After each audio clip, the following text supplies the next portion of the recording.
Assalamualaikum warahmatullahi wabarakatuh.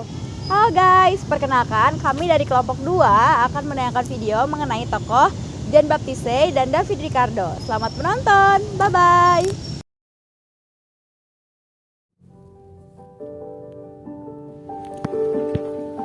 Hai, aku Jean Baptiste. Mungkin kalian tidak asing dengan namaku.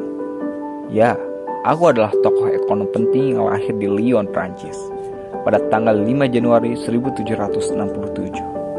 Tepat 9 tahun sebelum The Will of Nation dicetak.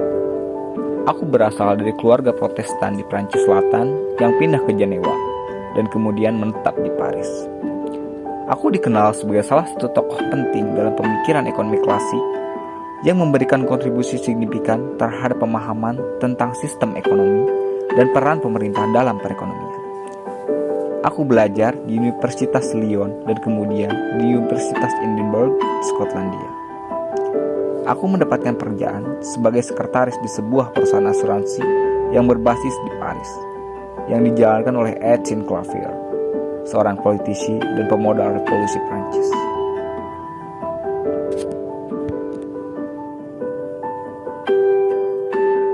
Kontribusi teori Jean Baptiste yang paling terkenal yaitu hukum pasar yang menyatakan bahwa penawaran menciptakan permintaannya sendiri, di mana produksi di satu sektor akan memicu aktivitas ekonomi dan menciptakan permintaan di sektor yang lain.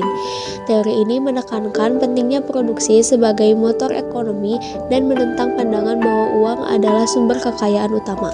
Adapun kontribusi teori Jean Baptiste yang lain yaitu penyusunan teori berdasarkan fakta dan observasi, lalu ada teori nilai utilitas dan teori entrepreneur.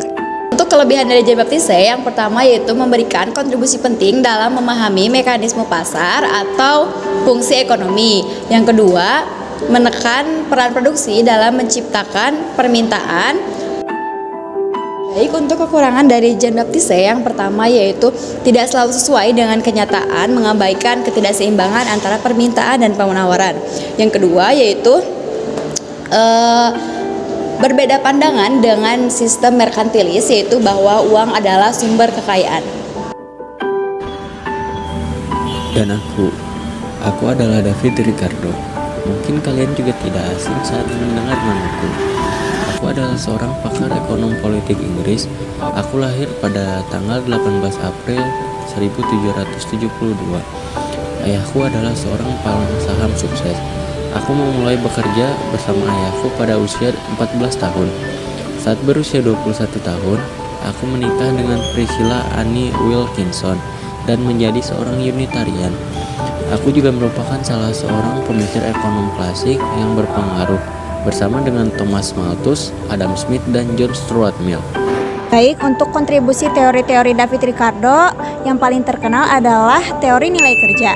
Teori ini memfokuskan bahwa nilai atau harga suatu barang didasarkan pada biaya produksi yang mencakup pada produk biaya bahan baku mentah dan biaya upah para pekerja.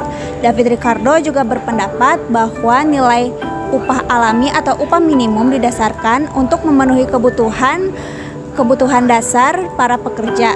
Teori-teori lainnya yang terkenal yakni teori upah besi, teori nilai sewa tanah, teori distribusi pendapatan, teori pendapatan menurun, teori keunggulan komparatif, dan teori pemikiran moneter. Adapun kelebihan dan kekurangan teori David Ricardo. Untuk kelebihannya, yang pertama pemikiran yang sistematis dan pengaruhnya yang mendalam terhadap ekonomi klasik. Yang kedua, teori moneter Ricardo berhasil mengidentifikasi inflasi sebagai akibat dari penerbitan uang kertas yang berlebihan dan merekomendasikan standar nilai tukar emas sebagai solusi untuk stabilitas moneter. Dan untuk kekurangannya, yang pertama teori moneter Ricardo, meskipun relevan pada masanya, mungkin kurang fleksibel untuk menangani kompleksitas ekonomi modern yang melibatkan berbagai bentuk uang dan kebijakan moneter yang lebih canggih. Yang kedua, hukum penurunan hasil bergantung pada asumsi yang mungkin tidak selalu sesuai dengan perubahan teknologi dan praktik pertanian modern.